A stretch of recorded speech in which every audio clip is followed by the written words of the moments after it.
Kembali dari dunia abadi. Audiobook, novel silat. Episode 101. Pagi selanjutnya. Saat Tang Xiu masih tertidur, ponselnya berdering. Ia tidak menyangka bahwa yang menelepon adalah Yuan Chuling, yang sudah lama tidak menghubunginya. "Di mana kamu, kakak tertua?" Yuan Chuling memanggil dari ujung sana. "Aku di Shanghai." "Di mana kau, sobat?" Tang Xiu tertawa. "Sial, tentu saja, aku tahu kau ada di Shanghai." Yuan Chuling berkata dengan keras. "Maksudku, pelatihan militer berakhir hari ini. Kudengar kelompok pertama mahasiswa Universitas Shanghai sudah naik bus ke kampus mereka. Pelatihan militer di kampusku berakhir sehari lebih awal darimu, jadi aku punya 3 hari libur. Di mana kau sekarang?" "Aku ingin pergi ke tempatmu. Di kompleks Villa Blue Star." "Datanglah langsung ke sini," kata Tang Xiu. "Kenapa kamu tinggal di sana?" Yuan Chuling terkejut dan berkata. "Kudengar kompleks villa itu bagus. Salah satu keluarga teman sekelasku tinggal di sana." "Hentikan omong kosongmu, oke? Cepat ke sini." Tang Xiu tertawa dan berkata. "Setelah kamu tiba di pintu masuk kompleks, beritahu petugas keamanan bahwa kamu mencariku." "Baiklah. Tunggu aku di sana." Saat panggilan telepon berakhir, Tang Xiu melihat jam. Saat itu pukul 6.30 pagi. Dia tidak merasa mengantuk sekarang, jadi dia berpakaian, mencuci muka dan menggosok giginya, lalu berjalan-jalan di luar kompleks villa, mencari warung sarapan. Saat dia berjalan kembali ke kompleks, Yuan Chuling menelepon lagi. "Aku sudah di sini, kakak tertua." Jarak antara posisi Tang Xiu dan pintu masuk kompleks cukup jauh. Sesampainya di sana, dia melihat Yuan Chuling yang gemuk sedang memegang ponsel dan berbicara dengan 2 orang penjaga keamanan. "Aku di belakangmu, tunggu aku." Setelah menutup telepon, Tang Xiu melihat Yuan Chuling menoleh dan segera melambaikan tangannya. Berhenti di depannya, dia melihat perutnya yang bulat dan menyeringai. "Sobat, mengapa perutmu terlihat lebih besar daripada saat kamu masih SMA? Bukankah latihan militer itu berat?" Yuan Chuling menyeringai dan terkekeh. "Militer memang penuh dengan kesulitan yang pahit, tetapi aku juga mendapat makanan enak di sana. Namun, aku tidak tahu apa yang terjadi. Aku agak punya selera makan yang baik akhir-akhir ini." "Baiklah, jangan bicarakan ini. Bagaimana kau bisa tinggal di tempat seperti ini, saudaraku?" "Aku tinggal di sini." Tang Xiu tersenyum. "Kamu membeli villa di sini?" Yuan Chuling tercengang. "Ini hadiah dari seorang kerabat." Tang Xiu tersenyum dan berkata. "Ayo masuk. Ngomong-ngomong, aku akan kembali ke Star City dalam beberapa hari." Yuan Chuling mengikuti Tang Xiu. Setelah memasuki kompleks villa, dia bertanya dengan rasa ingin tahu. "Untuk apa kamu kembali ke Star City? Dan, apakah kamu mengatakan bahwa seorang kerabatmu memberimu villa itu? Siapa yang bisa begitu murah hati? Seperti yang kukatakan padamu, mengapa aku tidak bisa terlihat persis seperti 100.000 orang lainnya di luar sana?" Tang Xiu tertawa dan berkata. "Ngomong-ngomong, ceritakan tentang dirimu. Mengapa kamu tidak menghubungiku jika kamu sudah lama berada di Shanghai? Jangan bilang kamu berhubungan dengan cewek kalian. Apakah kamu mengirim seseorang untuk menyelidikiku atau semacamnya, kakak tertua?" Yuan Chuling tercengang dan berkata. "Bagaimana kamu tahu aku menjemput seorang gadis?" Tang Xiu terdiam. Ia tidak menyangka bahwa Yuan Chuling benar-benar akan bergaul dengan seorang wanita cantik. Alasan mengapa ia berkata demikian adalah karena pengaruh Yu Kai dan Hu Qingsong. Saat mereka tiba di villa, Yuan Chuling melihat ke dalam dan kemudian berlari kembali ke ruang tamu di lantai pertama. Saat melihat Tang Xiu duduk di sofa dan merokok, dia mendesah memuji. "Kamu hebat di sini, kakak. Jadi, aku memutuskan untuk memesan kamar agar aku bisa membawa si cantik ke sini. Setidaknya aku bisa menghemat uang. Jangan lupa untuk menyediakan kamar untukku, oke?" "Pergilah ke neraka," tegur Tang Xiu. "Kau sendiri adalah generasi kedua orang kaya baru, mengapa kau tidak meminta satu kepada ayahmu jika kau sangat menginginkannya?" Duduk di seberang Tang Xiu, Yuan Chuling menyeringai. Kau sudah berubah, kawan. Kau sudah menjadi orang kikir sekarang, itu tidak baik. Jadi kau harus membayar tiket pesawatku ke Star City untuk mengganti jiwaku yang terluka. Kau juga akan kembali ke Kota Bintang? Tang Xiu tak dapat menahan tawa. Sebenarnya, aku punya beberapa hal serius dalam pikiranku, jadi aku datang menemuimu hari ini. Yuan Chuling terkekeh dan berkata sambil tersenyum. Dia ayahku. Dia memerintahkanku untuk mengundangmu saat kau kembali. Dia berkata ada beberapa hal yang perlu dia bicarakan denganmu. Apa yang ingin ayahmu bicarakan denganku? Tang Xiu bingung. Yuan Chuling mengangkat bahu dan menggelengkan kepalanya, berkata, kamu bertanya padaku, tetapi kepada siapa aku harus bertanya? Dia masih memberiku uang, tetapi dia tidak ingin aku terlibat dalam bisnis keluarga. Tetapi kamu, dia telah meneleponku beberapa kali baru-baru ini, dan menanyakan tentangmu setiap saat. Setelah merenung sejenak, Tang Xiu mengangguk dan berkata, kalau begitu, kita kembali saja sekarang. Aku hanya perlu kembali ke Star City karena aku juga punya urusan di sana. Jangan terburu-buru, Bung. Ada hal lain yang ingin kukatakan. Yuan Chuling melambaikan tangannya. Apalagi? Tanya Tang Xiu. Saudaraku, kali ini, selain perintah dari orang tuaku, yang terpenting adalah aku ingin kau menjadi mitra bisnisku. Yuan Chuling terkekeh dan berkata sambil tersenyum. Aku punya cukup banyak uang dan aku ingin mendirikan bisnis besar. Jadi, hehe. Tang Xiu memutar matanya dan berkata, menurutmu aku kaya atau apa? Lagi pula, kita masih mahasiswa. Bisnis macam apa yang ingin kau ganggu, sebenarnya? Apa kau punya waktu untuk mengurusnya? Sambil menghapus senyum di wajahnya, Yuan Chuling kemudian berkata dengan serius. Kamu benar-benar orang kaya. Setidaknya, kamu beberapa ribu lebih kaya dariku. Kalau begitu, dengarkan saja rencanaku dulu. Kalau menurutmu itu layak, investasikan uangmu padaku. Kalau menurutmu itu tidak bagus, aku akan memikirkannya lebih lanjut. Kalau begitu, katakan padaku, apa sebenarnya urusanmu ini, kata Tang Xiu. Begini, kakak.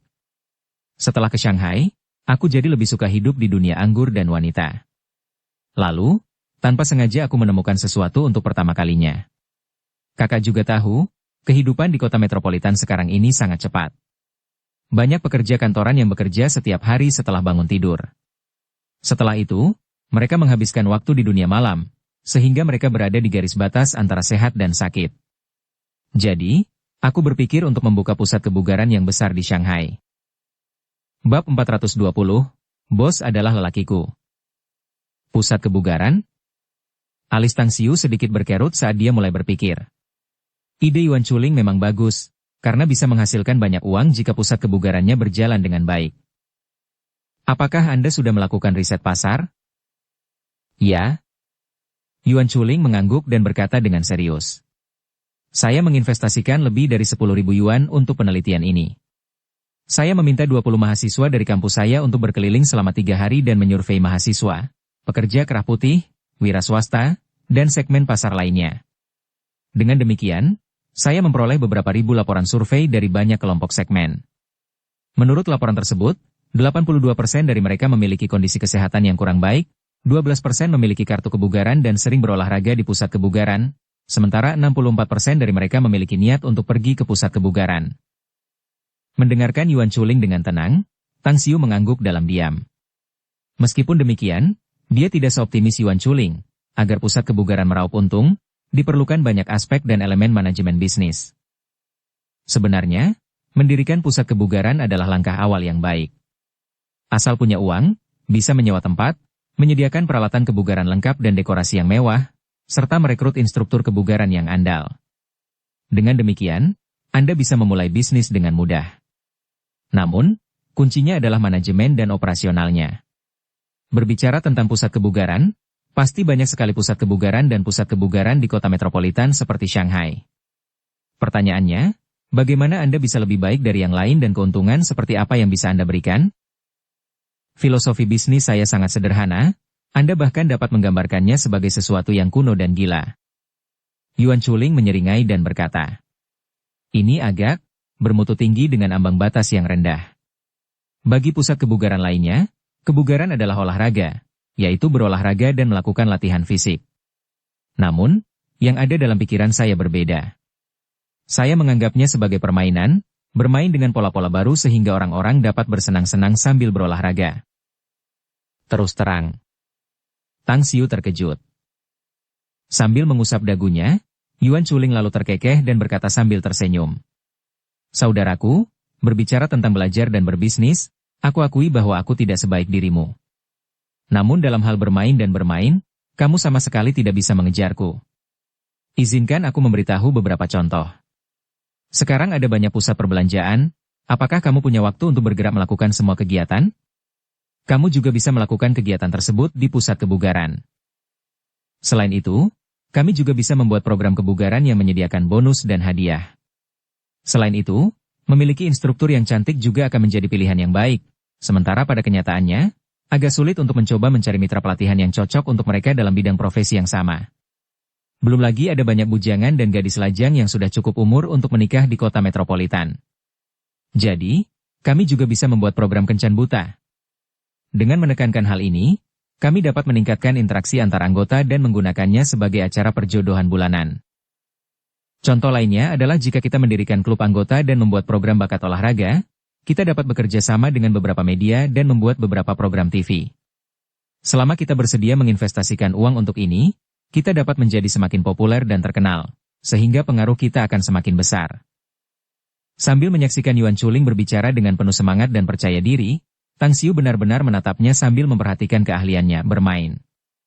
Andaikan ia memiliki cukup variasi dalam aspek ini, mungkin ia benar-benar dapat menjadikannya sebagai usahanya. Berapa banyak tepatnya yang dibutuhkan?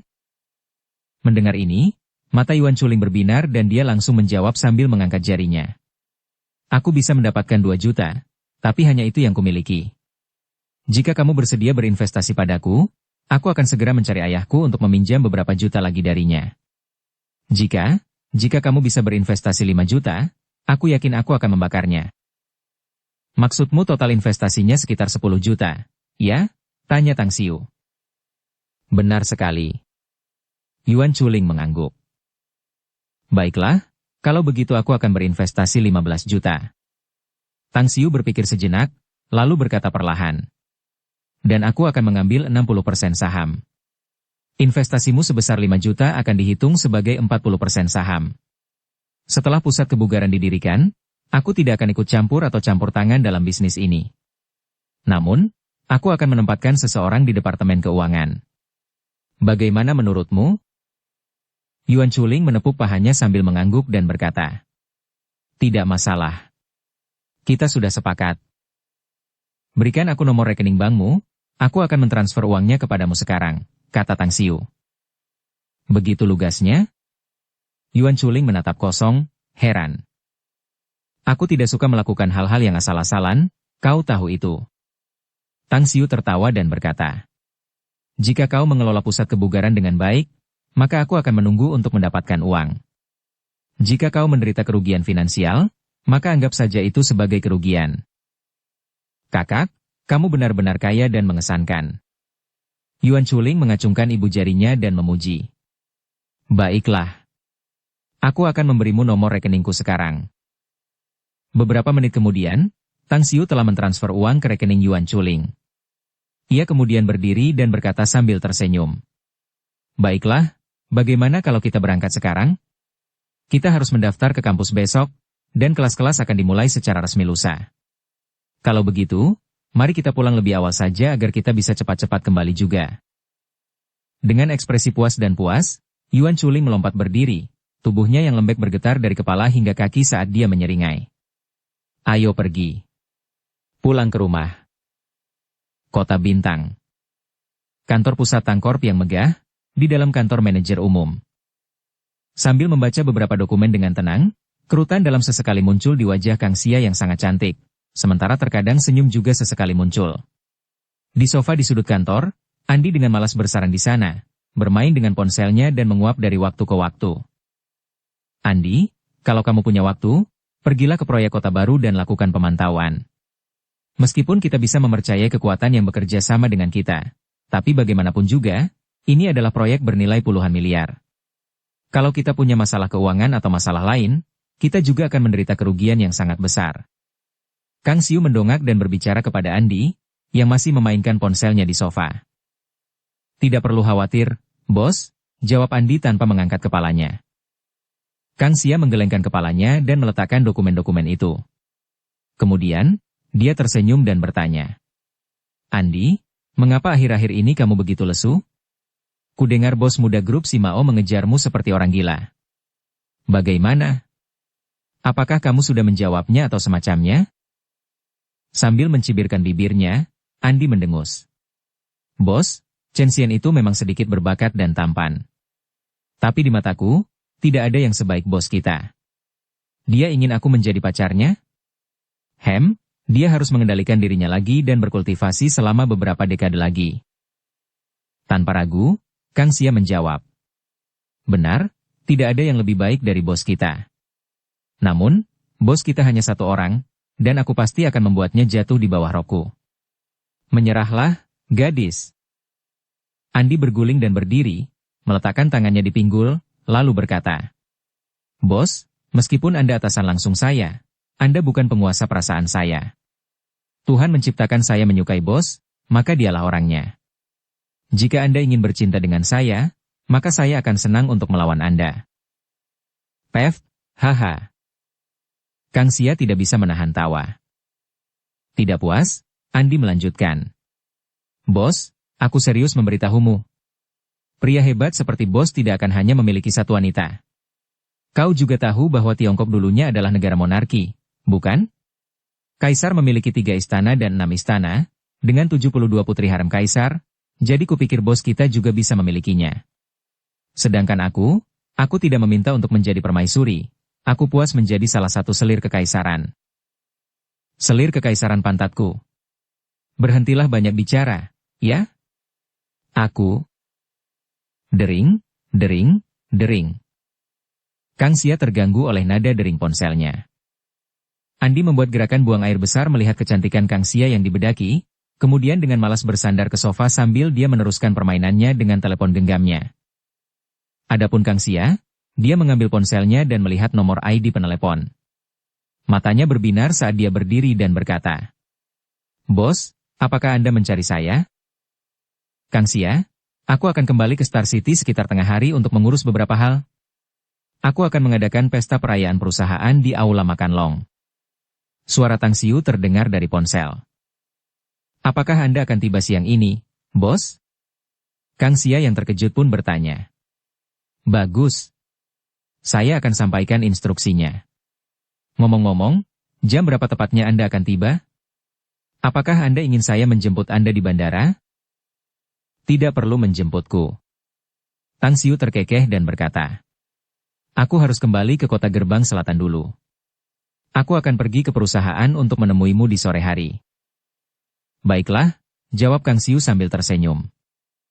Setelah menutup telepon, masih dengan senyum di wajahnya, Kang Xia lalu mengangkat kepalanya dan mendapati Andi di depan mejanya, menatapnya dengan sepasang mata cerdas, namun berkaca-kaca. Apa yang sedang kamu lakukan, Andi? Tanya Kang Xia sambil tersenyum. Apakah itu bos? Andi berkedip dan bertanya. Apakah bos akan kembali? Bisakah aku menemuinya?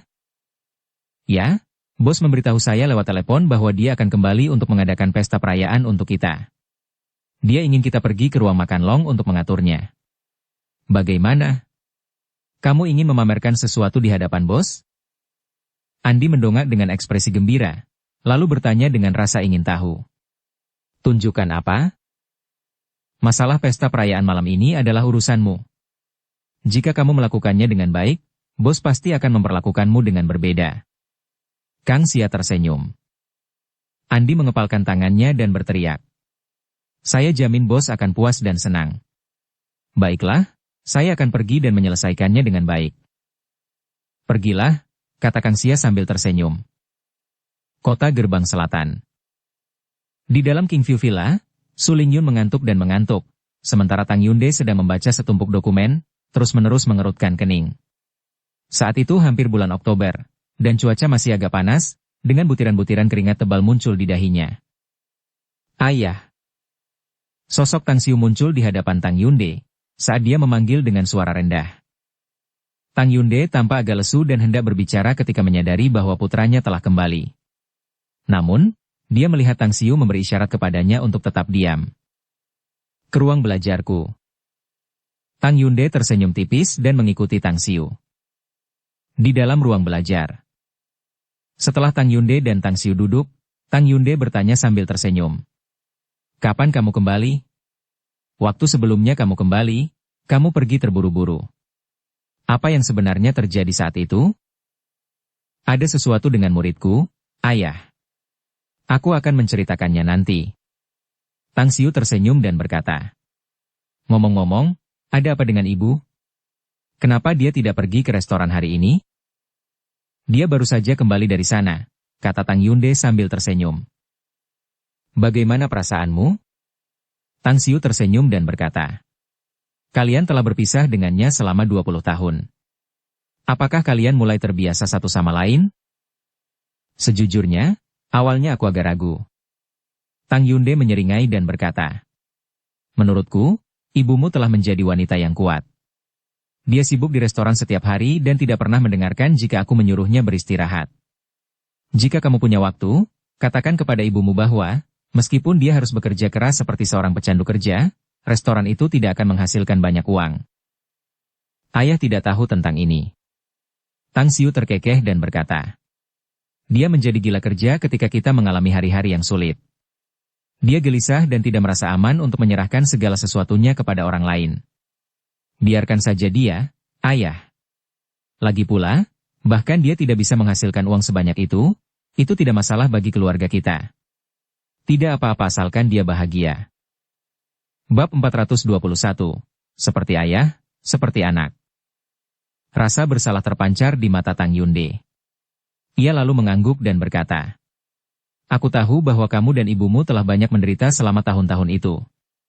Meskipun situasi kita semakin membaik setiap harinya, ia tidak mengendur karena takut hari-hari pahit itu akan datang lagi jika ia tidak menabung.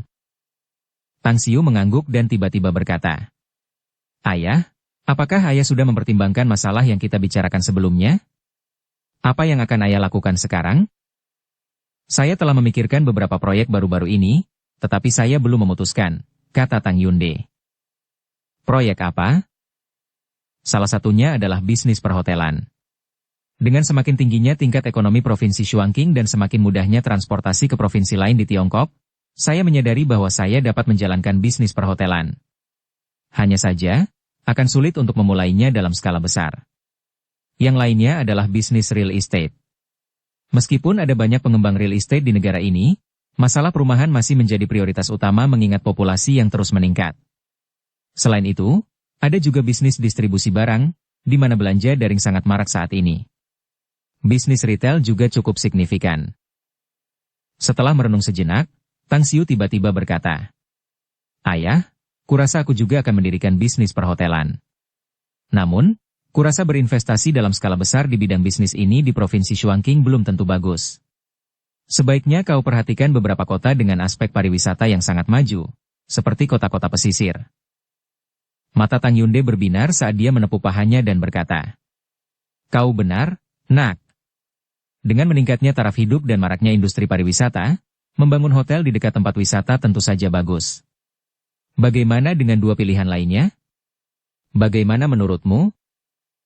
Saya rasa Anda bisa melupakan bisnis real estate. Tang Xiu berkata. Ada banyak perusahaan konstruksi di seluruh negeri saat ini, dan ada juga yang cukup tangguh, baik di kota besar maupun daerah terpencil. Bersaing dengan mereka tidak akan mudah. Namun, industri retail masih memungkinkan. Namun, saya perlu tahu seberapa besar yang Anda inginkan.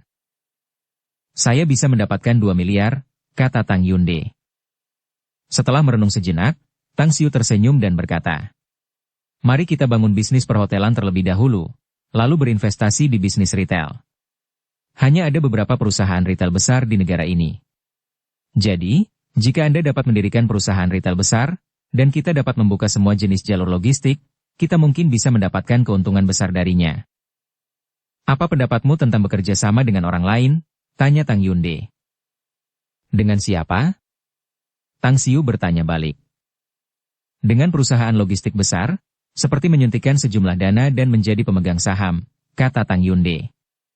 Setelah berpikir sejenak, Tang Xiu menggelengkan kepalanya dan berkata, menurutku itu tidak mungkin. Perusahaan logistik besar pasti sudah memiliki jalur logistik yang menyeluruh, dan juga terkenal. Seberapapun besar dana kita, tidak akan mudah untuk bersaing dengan mereka. Menurutku mungkin yang terbaik adalah jika kita mengambil alih perusahaan logistik kecil, dan kemudian menginvestasikan dana yang besar untuk mulai memperluas jalur logistik yang lebih luas, menyebarkan jaringan distribusi ke setiap bagian negara, sehingga membuat jaringan jalur kita sendiri yang lengkap. Di satu sisi, kita dapat memastikan keamanan rute logistik, dan di sisi lain, kita juga dapat menjamin kecepatan distribusi. Ngomong-ngomong, aku juga telah membeli beberapa pesawat terbang. Jadi jika kamu benar-benar ingin berbisnis logistik, aku dapat memberikannya kepadamu setelah rekonstruksi di Pulau Sembilan Naga selesai. Benarkah? Mata Tang Yunde berbinar dan bertanya dengan heran. Tentunya kamu tidak berpikir aku bercanda, kata Tang Xiu sambil tersenyum. Ide-idemu hebat, puji Tang Xiu. Aku sudah tahu tentang situasi beberapa perusahaan logistik besar di negara ini. Meskipun mereka juga punya pesawat kargo, jumlahnya sedikit. Jika ada, selama kamu menyediakan dana dan berusaha keras untuk menginvestasikannya, bisnis apapun akan berhasil, menurutku. Tang Xiu berkata. Meskipun aku masih memiliki sejumlah uang di tangan, uang itu telah dialokasikan, jadi aku hanya dapat membantumu dalam hal ini. Aku tahu kamu punya uang, nak. Tapi bagaimana aku bisa menggunakan uangmu untuk mendanai bisnisku sendiri? Tang Yunde tertawa. Ngomong-ngomong, bisakah kamu memberiku segenggam nektar dewa? Kamu bisa menghubungi Kang Xia untuk itu. Dia akan menolak jika orang lain selain kamu. Tang Xiu berkata. Baiklah, ayah, aku punya beberapa hal yang harus diselesaikan, jadi aku tidak bisa menemanimu lagi. Bukankah kamu baru saja kembali? Tang Yunde bingung. Kamu sudah pergi? Kemana kamu pergi sekarang? Dia ayah teman sekelasku. Tang Xiu tersenyum dan berkata. Dia bilang ada sesuatu yang ingin dia bicarakan denganku, jadi aku akan menemuinya. Apakah kamu akan kembali untuk makan malam? Tanya Tang Yunde sambil tersenyum. Tidak bisa. Aku ada janji malam ini. Tang Xiu menggelengkan kepalanya dan berkata. Yuan Zhengshuan mengundangku makan malam, jadi aku tidak punya waktu malam ini. Yuan Zhengshuan? Tang Yunde sedikit tercengang dan tampak terkejut, lalu bertanya. Sonny, ayah teman sekelasmu adalah Yuan Zhengshuan, bos Yuan Group? Ya. Apakah kamu mengenalnya? Tang Xiu mengangguk. Aku pernah bertemu dengannya beberapa kali. Tang Yunde mengangguk dan berkata. Seperti aku, dia juga pernah menjadi tentara. Saya juga pernah mendengar tentang ini. Bahkan bisnisnya saat ini memiliki hubungan yang erat dengan militer. Tang Xiu berkata. Meskipun demikian, dia memberitahu saya beberapa bulan yang lalu bahwa dia sedang mencari peluang untuk melakukan bisnis lain. Namun, saya tidak tahu apakah masalah yang dia cari dari saya terkait dengan masalah ini. Baiklah, pergilah. Tang Yunde mengangguk. Tang Xiu segera meninggalkan kota gerbang selatan tanpa menyapa ibunya karena ibunya masih tidur. Setelah mengendarai SUV Land Rover-nya ke villa keluarga Yuan, Yuan Zhengshuan dan Zhao Jing sangat antusias saat mereka secara pribadi menyambut Tang Xiu di ruang belajar.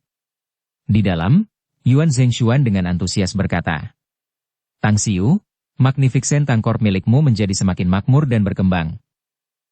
Ya, aku tidak tahu banyak tentang manajemen perusahaan. Tang Xiu berkata dengan rendah hati. Biasanya Kang Xia yang mengurusnya karena tugas utamaku adalah belajar. Memiliki seorang manajer umum senior seperti Kang Xia yang bekerja untukmu benar-benar sebuah keberuntungan besar, Tang Xiu. Yuan Zhengshuan berkata. Aku tidak akan mengalami sakit kepala lagi jika aku memiliki seseorang dengan kompetensi seperti itu. Paman Yuan, apakah ada sesuatu yang ingin Anda bicarakan dengan saya? Anda tahu bahwa saya sudah mulai berpikir untuk mengubah bisnis saya beberapa waktu lalu. Jadi, saya telah menarik cukup banyak dana baru-baru ini. Yuan Zhengshuan mengangguk dan berkata. Saya juga melakukan investasi dalam proyek kota baru berkat hubungan saya dengan Anda. Namun, saya masih memiliki cukup banyak dana, jadi saya ingin bertanya apakah ada bisnis yang layak untuk diinvestasikan? Paman Yuan, Anda telah membangun karir bisnis Anda dari awal, Anda benar-benar orang yang cakap. Namun, Anda bertanya kepada saya tentang masalah investasi. Itu membuat saya agak canggung. Tang Xiu tidak dapat menahan tawa dan berkata, "Ngomong-ngomong, Anda bukan orang pertama yang bertanya kepada saya tentang investasi hari ini." "Ada lagi?" "Siapa?" Yuan Zhengshuan tercengang. "Ayahku." Tang Xiu tersenyum. Bingung, Yuan Zhengshuan berkata, "Ayahmu? Sejauh yang aku tahu, kamu sepertinya dibesarkan oleh ibumu, aku belum pernah mendengar tentang." "Saya memang tumbuh bersama ibu saya karena alasan khusus." Tang Xiu berkata. "Namun akhir-akhir ini, ayah saya kembali dan ingin berbisnis. Ngomong-ngomong, ketika saya mengobrol dengannya tentang investasi, saya menyebutkan Anda dan dia berkata bahwa dia telah bertemu Anda beberapa kali."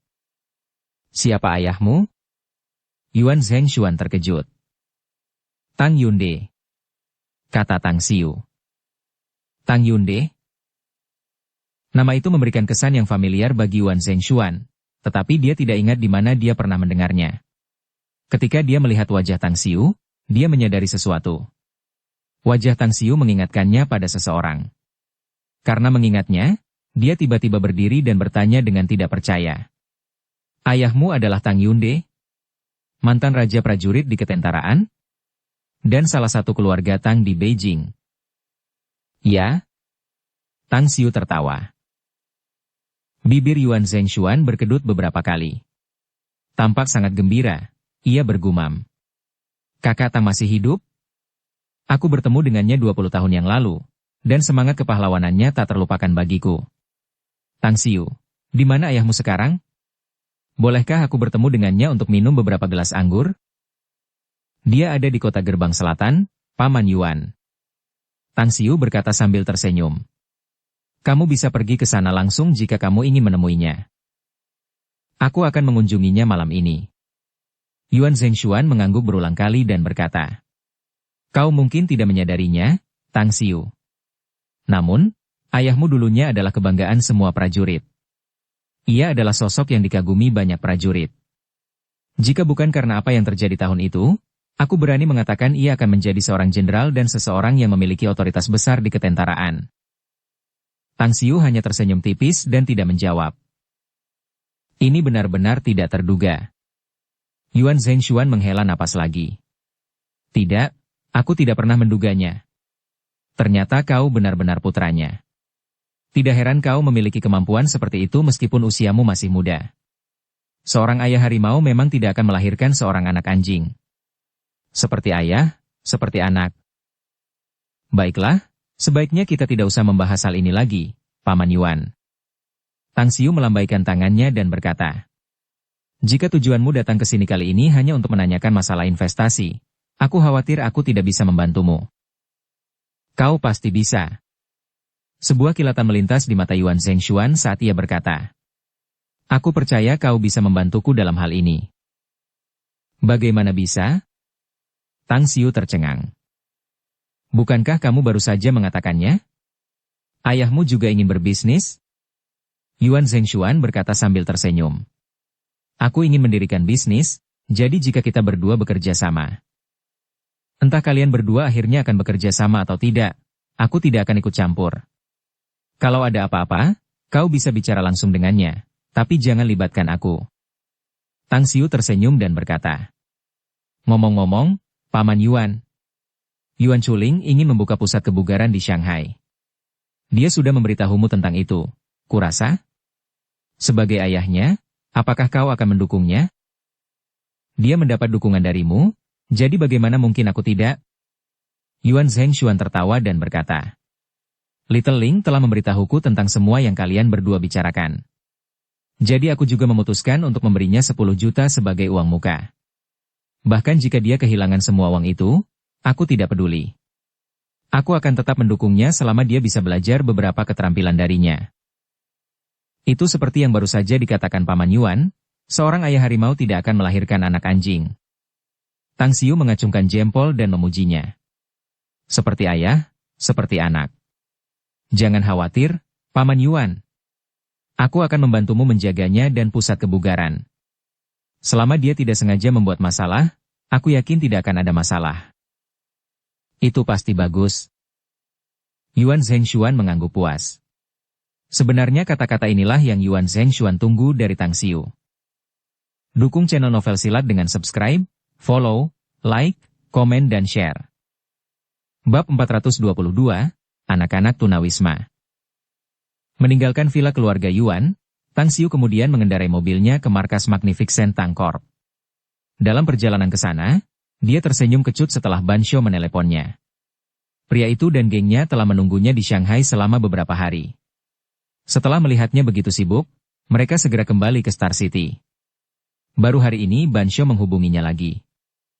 Taman Baru. Dulunya tempat ini merupakan salah satu objek wisata di pinggiran Star City, namun sekarang sudah sepi. Setelah Tang Xiu berkendara ke sana, dia melihat Ban Shou duduk sambil merokok di balok batu di samping pintu masuk taman berumput. Anda sudah datang, bos? Melihat Tang Xiu datang, Ban Shou segera berlari ke arahnya. Kamu bilang di telepon kalau kamu sudah menenangkan anak-anak tunawisma di sini, kan? Tanya Tang Xiu. Ya. Meskipun tempat ini agak bobrok, beberapa rumah masih utuh. Ban Shou berkata. Dingzi dan aku membeli kebutuhan sehari-hari dan mempekerjakan beberapa bibi untuk mengurus anak-anak, jadi hasilnya cukup bagus. Bawa aku menemui mereka, kata Tang Xiu. 10 menit kemudian, Ban Shou dan Tang Xiu tiba di sebuah rumah kumuh. Hal pertama yang terlihat oleh Tang Xiu adalah puluhan kelompok anak berusia 3 hingga 5 tahun, yang berkumpul dengan riang di sekitar beberapa wanita paruh baya. Yang tertua di antara mereka tampak berusia 8 atau 9 tahun. Sedangkan yang termuda adalah bayi yang digendong oleh seorang wanita paruh baya. Bos, total ada 45 anak. Semuanya adalah anak-anak tunawisma. Mereka tidak punya cukup makanan dan pakaian hangat untuk dipakai. Mereka juga tidak punya tempat tinggal tetap. Kami sudah membelikan anak-anak ini makanan dan pakaian baru, dan juga berjanji untuk menyediakan tempat tinggal bagi mereka dan mencari seseorang yang bersedia mengadopsi mereka sehingga mereka akan punya rumah di masa depan. Karena itu, mereka datang ke sini bersama kami. Ban Shou, yang dulunya tampak seperti penjahat, kini tampak seperti pria yang berbeda saat ini. Tatapan matanya terlihat rumit, dan kata-kata serta sikapnya sangat serius. Kau sudah melakukan pekerjaan yang baik, Ban Shou. Tang Xiu menepuk bahunya. Ban Shou memaksakan senyum pahit dan berkata, Bos, jumlah anak-anak tunawisma yang kami temukan sebenarnya jauh lebih banyak dari ini. Namun, banyak dari mereka yang cacat. Namun seperti yang pernah dikatakan bos kepada saya sebelumnya, Anda ingin kami menemukan anak-anak yang sehat, jadi kami mengirim mereka ke beberapa panti asuhan, menyumbangkan sejumlah uang juga. Kamu lebih dewasa dari sebelumnya, Ban Shou, kata Tang Xiu. Setelah melihat begitu banyak anak-anak miskin, tiba-tiba aku merasa bahwa tugas yang kau berikan kepadaku sangatlah terhormat, bos. Itu juga menyentuh hatiku, dengan kesadaran bahwa aku bisa melakukan lebih banyak dan lebih baik daripada hidup tanpa tujuan seperti sebelumnya. Kata Ban Shou. Kau benar. Apa yang kutugaskan padamu adalah sebuah usaha dan tujuan untukmu. Tang Xiu mengangguk dan berkata, Aku akan mengirim beberapa orang malam ini untuk mengambil anak-anak ini, sementara kau terus mencari anak-anak tunawisma lainnya. Kau tidak perlu khawatir tentang apapun, aku akan memberimu 5 juta nanti. Segera hubungi aku jika kau menemui masalah. Kemana kau akan membawa mereka, bos? Tanya Ban Shou ragu-ragu. Kamu tidak perlu tahu kemana aku akan membawa mereka. Tang Xiu berkata dengan ringan. Tapi singkatnya, kamu dapat yakin bahwa aku akan memperlakukan mereka dengan baik dan memberi mereka masa depan yang berbeda. Apakah aku harus mengajakmu menemui anak-anak, bos? Ban Shou mengangguk. Baiklah. Tang Xiu mengangguk. Ban Shou kemudian datang ke hadapan anak-anak, bertepuk tangan dan berteriak. Anak-anak, kalian semua ikuti aku seperti yang aku minta, dan segera berdiri dalam barisan. Beberapa bibi, kalian bisa istirahat dulu. Aku akan menelepon kalian lagi jika ada sesuatu. Wanita parubaya itu ragu-ragu sejenak sebelum mengangguk, menyerahkan bayi itu kepada Dingzi yang mendekat lalu pergi tanpa bersuara. Tang Xiu memperhatikan anak-anak yang berlarian dengan berisik saat mereka kemudian dengan cepat berdiri dalam 3 baris. Rasa ingin tahu terlukis di wajah mereka saat mereka menatapnya dengan rasa ingin tahu. Tang Xiu kemudian melangkah maju dan berkata dengan suara yang dalam. Kalian semua, ingat wajahku. Aku bos kalian mulai sekarang. Mulai sekarang dan seterusnya, aku akan menyediakan makanan yang akan kalian makan, pakaian yang akan kalian kenakan, dan rumah yang akan kalian tinggali. Kalian juga akan dapat belajar dan menimba ilmu. Ingat, kalian tidak punya rumah sebelumnya, jadi aku akan memberimu rumah di masa depan. Rumah yang dapat membuat kalian tidak khawatir tentang makanan dan pakaian, dan rumah yang dapat membuat kalian menjadi tua tanpa kekhawatiran dan masalah. Ke-45 anak itu diam-diam memperhatikan Tang Xiu. Tidak ada yang berbicara atau bergerak sembarangan. Mereka tampaknya mengerti kata-kata Tang Xiu, tetapi tidak memahaminya. Namun, mereka mengerti satu hal, Tang Xiu bersedia mengadopsi mereka dan memberi mereka rumah. Setelah mengatakan itu, Tang Xiu mengeluarkan ponselnya dan menghubungi nomor Kang Xia. Siapkan bus dan kirim ke New Garden. Aku akan mengirimimu alamat spesifiknya sebentar lagi. Baiklah, jawab Kang Xia cepat. Tang Xiu mengakhiri panggilan telepon dan memberi isyarat tangan kepada Ban Shou dan Ding Zi. Saat kedua pria itu datang kepadanya, Tang Xiu kemudian berkata, nanti, kalian berdua akan mencari anak-anak tunawisma lainnya. Setelah itu, kirim mereka langsung ke tempatku di Shanghai. Aku akan memberikan alamatnya, tetapi ingatlah bahwa kalian harus menguji setiap anak yang kalian kirim kepadaku. Kalian tidak boleh melewatkan pengujian karakter mereka. Baiklah, bos. Ban Shou mengangguk dan berkata, di antara 45 anak ini, kecuali seorang anak berusia 4 tahun, kami menguji semua anak lainnya. Mereka sangat bijaksana dan patuh. Kami bahkan menemukan bahwa anak-anak ini jauh lebih dewasa daripada teman sebayanya. Konon katanya anak-anak dari keluarga miskin harus mengurus keluarga mereka lebih awal, oleh karena itu kesulitan hidup memaksa anak-anak keluarga miskin ini untuk tumbuh lebih cepat. Tang Xiu mendesah. Anak-anak ini mengerti bagaimana menghargai dan menghargai hari-hari bahagia, karena mereka telah melalui kehidupan yang melarat dan menyedihkan. Bekerja keraslah dan lakukan yang terbaik. Kalian menyelamatkan jiwa. Kami hanya melakukan apa yang diperintahkan oleh Anda, bos. Andalah yang benar-benar memberi mereka kehidupan baru. Anda adalah orang yang sangat baik di sini. Kata Ban Shou sambil tersenyum. Sambil tersenyum tipis, Tang Xiu berkata, katakan pada mereka untuk mengemasi barang-barang mereka. Bus akan segera datang untuk menjemput mereka. Ban Shou tersenyum paksa. Aku agak benci berpisah dengan mereka, bos. Mereka pasti akan mengingatmu di masa depan. Tang Xiu terkekeh dan berkata, jika kamu berhasil mengikutiku, akan ada waktu bagimu untuk melihat mereka lagi. Oke. Sambil mengangguk berat, Ban Shou lalu melangkah ke arah anak-anak. Berdiri di tempatnya, Tang Xiu memperhatikan punggung Ban Shou dan diam-diam mendesah dalam hati. Hidup benar-benar mirip dengan batu asah, yang dengannya ketajaman Ban Shou dan Ding Zi harus digiling dan dikikis. Mereka dulunya adalah penjahat, tetapi sekarang mereka lebih dewasa. Tang Xiu bahkan berpikir, jika beberapa tahun kemudian, jika Ban Shou dan Ding Zi melakukannya dengan baik, tetap setia dan berbakti kepadanya, dia akan melangkah lebih jauh dalam membina mereka. Lebih dari 1 jam kemudian, sebuah bus telah diparkir di pintu masuk taman baru. Saat pintunya terbuka, Kang Xia memimpin 2 eksekutif senior Magnificent Tang Corp dan dengan cepat menyapa Tang Xiu.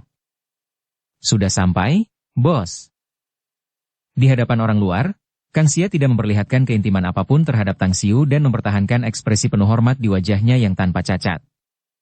Mengangguk padanya sebagai jawaban, Tang Xiu kemudian mengeluarkan ponselnya untuk menelepon Ban Shou. Dengan cepat, Ban Shou, Ding Zi, dan beberapa orang lainnya membawa keluar anak-anak. Katakan pada mereka untuk naik bus. Kang Xia dan 2 eksekutif senior Magnificent Tang Corp tampak bingung dan kehilangan arah. Kang Xia yang tidak tahu apa-apa dan bingung berkata, bos, anak-anak ini. Aku mengadopsi anak-anak tunawisma ini, dan sedang mempersiapkan tempat tinggal baru untuk mereka. Tang Xiu berkata dengan ringan. Ayo pergi. Kita akan bicara pelan-pelan di jalan. Baiklah. Kang Xia mengangguk. Berdasarkan pengaturan Kang Xia, 2 eksekutif senior Magnificent Tang Corp membawa anak-anak menaiki bus, sementara Tang Xiu naik ke SUV Land Rover dan duduk. Saat kedua mobil mulai melaju, Tang Xiu bertanya sambil mengemudi. Apakah dua eksekutif senior perusahaan kita yang datang bersama Anda dapat diandalkan dan dipercaya? Ya. Mereka adalah staf baru yang saya rekrut sejak Magnificent Tank Corp baru saja berdiri. Kang Xia mengangguk dan berkata, pekerjaan mereka sebelumnya agak buruk, dan kehidupan mereka tidak begitu baik sebelumnya. Bisa dibilang bahwa perusahaan kami telah mengubah kehidupan mereka, jadi mereka memiliki rasa memiliki dan tanggung jawab yang kuat terhadap perusahaan kami. Baiklah. Katakan pada mereka berdua untuk mengirim anak-anak ke aula pesta abadi Pulau Jingmen. Tang Xiu mengangguk dan berkata, aku sudah menghubungi orang-orang aula pesta abadi di sana, jadi mereka akan menjemput mereka di tengah jalan. Bos, Anda belum memberitahu saya tentang adopsi begitu banyak anak tunawisma. Apa yang akan Anda lakukan dengan mereka? Kang Xia bertanya dengan rasa ingin tahu. Aku akan merawat dan membudidayakan mereka, kata Tang Xiu acuh tak acuh. Jika ingin menumbuhkan bakat, tidak perlu mencari anak kecil seperti itu, kan? Kang Xia berkata. Bukankah butuh waktu puluhan tahun untuk melatih mereka semua menjadi bakat? Hal terpenting bagi bakat-bakat yang aku bina adalah kesetiaan mereka. Tang Xiu berkata. Hanya dengan merawat mereka sejak bayi, menanamkan gagasan kesetiaan jauh di dalam pikiran mereka, dan mengukirnya di dalam hati mereka, mereka dapat memiliki kemampuan untuk menjadi pembantuku yang kompeten. Membina mereka mungkin membutuhkan banyak waktu, serta menghabiskan banyak uang, tetapi aku yakin mereka tidak akan mengecewakanku di masa depan. Setelah mendengar itu, Kang Xia tiba-tiba menggigil. Perasaan terkejut, malu, dan perasaan yang tak terbayangkan bercampur menjadi satu. Tiba-tiba, dia teringat orang-orang dari aula pesta abadi. Tang Xiu pernah berkata bahwa orang-orang itu benar-benar orang-orangnya sendiri yang dapat dia percayai. Dia sudah menduga tentang orang-orang dari aula pesta abadi saat itu bahwa mereka sama dengan anak-anak ini. Mereka seharusnya sudah dilatih sejak kecil, bukan? Jika memang begitu, maka aula pesta abadi adalah sebuah keberadaan yang benar-benar mengerikan. Panggil mereka berdua. Suruh mereka mengawal anak-anak dan langsung pergi ke Pulau Jingmen. Tang Xiu berkata. Juga, berikan bonus kepada sopir bus setelah perjalanan. Setelah mendengarnya, Kang Xia segera melaksanakan instruksi Tang Xiu dan memberitahu kedua pria itu. Dia kemudian menyimpan ponselnya dan bertanya. Kemana kita selanjutnya, bos?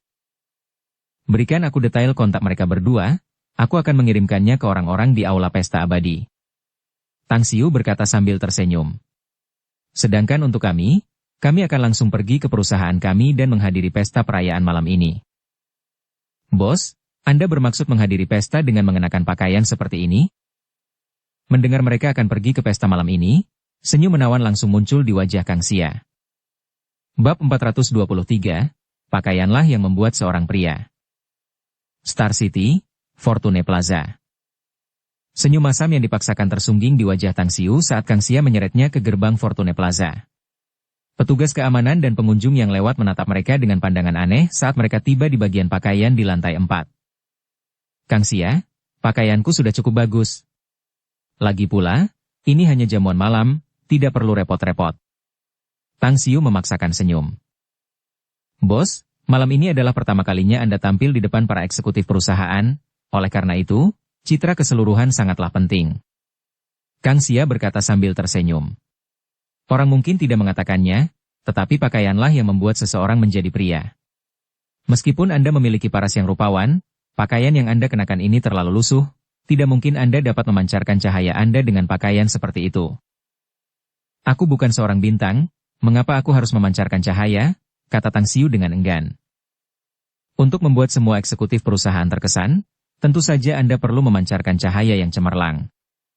Kang Xia berkata dengan serius. Bagaimanapun, Anda adalah bos besar perusahaan. Jika Anda tidak memperhatikan citra Anda, para eksekutif akan memandang rendah Anda. Selain itu, saya rasa Anda tidak ingin dibenci oleh karyawan Anda sendiri, bukan? Ini, Tang Xiu ternganga, sambil memaksakan senyum dan mengangguk. Baiklah. Kang Xia tersenyum dan berkata. Kamu hanya perlu mendengarkanku hari ini. Pertama-tama kita akan membeli beberapa pakaian, sepatu, dasi, dan pakaian bos. Kemudian aku akan mengajakmu menemui seseorang untuk memastikan bahwa kamu berpakaian secantik pohon giok. Seorang pria yang memancarkan kecemerlangan. Kau tidak mungkin berpikir untuk membuatku semenarik roh rubah, kan? Tang Xiu berkata dengan suara rendah. Pev. Hahaha. Kang Xia tidak dapat menahan diri untuk menutup mulutnya sambil tertawa saat dia menyeret Tang Xiu dan memasuki sebuah toko pakaian mewah. Berbelanja, seperti biasanya, adalah saat yang membahagiakan bagi wanita. Terutama jika mereka ditemani oleh kekasih mereka. Namun, bagi pria, kegiatan ini agak menyiksa, bahkan jika itu untuk membeli barang bagi diri mereka sendiri. Diseret oleh Kang Xia, Tang Xiu menghabiskan 2 jam penuh menjelajahi toko pakaian, mencoba lebih dari 20 set jas, karena, pada akhirnya, hanya 2 set yang dibeli. Namun, harga untuk semua itu sama saja dengan menghambur-hamburkan uang bagi Tang Xiu, membuatnya merasa tidak enak untuk sementara waktu. 6 digit. Kedua jas itu jauh di atas 6 digit. Meskipun ia tampak seperti orang yang sudah berubah, dan pakaiannya masih bagus untuk dikenakan setelah ia memakainya, ia merasa tidak nyaman. Ia merasa seperti tidak mengenakan pakaian, tetapi uang kertas ratusan yuan. Pukul 5 sore, di sebuah klub privat. Tang Xiu diajak oleh Kang Xia ke sana. Dilihat dari pintunya, klub privat itu luar biasa, dengan gaya dekorasi berkelas dan penuh gaya. Selamat datang. 2 wanita cantik menyambut mereka saat Kang Xia dan Tang Xiu tiba di aula yang luas di dalam. Saat ini, 2 wanita parubaya dengan gaun anggun berada di dalam aula, duduk di sofa empuk sambil membaca majalah mode dan mengobrol dari waktu ke waktu. Di samping mereka ada seorang laki-laki bercelana panjang hijau, rompi merah, dan topi paruh bebek, dengan aura kewanitaan lewat riasan wajah seraya ia memainkan setelan pakaiannya. Teriak Kang Xia. Saat pria feminin itu menoleh dan melihat Kang Xia, matanya langsung berbinar saat dia menyapa dengan riang, sambil tersenyum berkata dengan suara yang sangat berminyak. Kang Xia, sayang. Tamu yang langka. Kau datang tanpa diduga, ada apa? Kang Xia tersenyum dan berkata. Anthony, perkenalkan, ini pria ini. Dia bosku, Tang Xiu. Bos, dia Anthony, pemilik klub busana kostum ini, dan juga kepala penata busana di sini. Dia sangat terampil, karena kebanyakan wanita, bos, dan orang kaya baru di Star City sangat suka mencarinya untuk membantu mereka dalam hal busana dan penampilan. Bahkan beberapa bintang Star City datang kepadanya untuk meminta bantuan. Tang Xiu mengangguk. Halo. Kemegahan terpancar di mata Anthony saat ia mengamati Tang Xiu. Ia lalu mengangguk dan mendesah berulang kali sambil memuji. Bingkai bajunya alami, dan penampilannya menarik. Bagiku, ia hanyalah sepotong permata mentah yang belum mengalami proses pemahatan. Setelah melakukan transformasi, aku pasti bisa membersihkan debu dari batu giok itu dan memperlihatkan cahayanya yang mempesona dan luar biasa. Kang Xia, sayang, kau telah membawakanku bahan yang bagus. Hei, kau mau mati, Anthony? Dia bosku. Apa yang kau lihat darinya? Aku akan merobek mulutmu jika kau berani bicara omong kosong lagi. Kata Kang Xia dengan ketus. Ah, salahku, salahku. Anggap saja aku tidak mengatakan apa-apa. Anthony tertawa dan berkata. Lagi pula, tidak disangka bahwa bos besar The Magnificent Tang Corp, seorang jagoan yang mirip naga suci yang ekor dan kepalanya tidak terlihat, berkenan datang ke tempat perlindungan kecilku hari ini. Ini membuatku sangat gembira, loh. Ngomong-ngomong, untuk klien yang luar biasa, bagaimana kalau aku memberimu diskon 20% hari ini? Itu benar-benar hebat. Kang Xia mengangkat ibu jarinya dan berkata. Kalau begitu, mari kita mulai. Anthony tersenyum tipis, lalu mengambil 2 jas, sepatu, dan kaos kaki, lalu berkata sambil tersenyum pada Tang Xiu. Tuan Tang, silakan ikut denganku. Tang Xiu mengangguk sedikit dan mengikuti Anthony ke ruangan berikutnya. Di atas sofa. 2 wanita parubaya, yang melanjutkan membaca majalah mode dan tidak memperhatikan Kang Xia dan Tang Xiu ketika mereka masuk, tiba-tiba tanpa heran ketika mendengar Anthony mengatakan bahwa Tang Xiu adalah bos besar Magnificent Tang Corp. Ya Tuhan. Aku tidak pernah menyangka bahwa bos besar Magnificent Tang Corp akan menjadi seorang pemuda yang tampan. Suamiku telah membicarakan tentang bos Magnificent Tang Corp sepanjang hari ini, mengeluh bahwa dia belum pernah melihatnya. Bahkan sampai sekarang, dia belum dapat mengetahui siapa sebenarnya bos Magnificent Tang Corp itu. Ya. Topik yang paling sering dibicarakan suamiku adalah tentang grup perusahaan ini dan bos besarnya yang misterius. Benar, konon CEO Magnificent Tank Corp adalah Kang Xia. Apakah wanita itu Kang Xia? Kurasa aku pernah melihatnya dalam wawancara keuangan dan ekonomi sebelumnya. Dilihat dari penampilannya, hubungan mereka tampak tidak biasa. Terlepas dari hubungan mereka, kita bisa bertemu dengan bos besar Magnificent Tank Corp hari ini. Kalau perlu, kita harus berfoto dengannya. Suamiku pasti akan memperlakukanku dengan sangat baik setelah aku memberikannya kepadanya. Ya, aku juga mau satu. Adapun Kang Xia, dia berjalan kerak buku dan mengambil majalah mode secara acak. Dia kemudian duduk di sisi yang berlawanan dari kedua wanita itu. Setelah menyadari bahwa mereka berdua sedang menatapnya, dia mengangguk dan tersenyum kepada mereka, lalu mulai membaca. Setengah jam kemudian, ketika pintu ruang sebelah dibuka, Anthony keluar dan langsung bertepuk tangan untuk membangunkan Kang Xia dari membaca majalah. Anthony, apa kabar bosku? Meletakkan majalah mode, Kang Xia bangkit dan berjalan menuju Anthony. Anthony tersenyum tipis. Saat hendak bertepuk tangan, sosok Tang Xiu muncul di depan Kang Xia. Ya Tuhan! Apakah ini benar-benar bosku? Kang Xia tampak linglung, lalu dengan cepat mengusap matanya untuk memastikan bahwa dia tidak salah. Dia tiba-tiba berseru. Bos, Anda dulunya hanya seorang pria muda yang tampan, tetapi sekarang, Anda benar-benar hebat. Seorang pria yang diimpikan oleh banyak wanita. Di sofa dekat sini. Kedua wanita itu juga tampak linglung. Mereka tidak bisa menahan diri untuk tidak duduk tegak, tampak lesu dan kosong saat mereka ternganga dan menatap Tang Xiu, yang tampak seolah-olah telah berubah menjadi pria lain. Tampan. Sempurna. Mereka telah bertemu banyak pria tampan dan jantan sebelumnya, tetapi tidak ada yang lebih anggun dan memancarkan lebih banyak kejantanan daripada pria di hadapan mereka. Tang Xiu mengenakan tuxedo dan dasi, dengan sepatu kulit mengilap dan tatanan rambut yang bergaya. Sebuah jam tangan mewah melingkari pergelangan tangannya. Ia memancarkan aura yang luar biasa. Apa? Ada apa?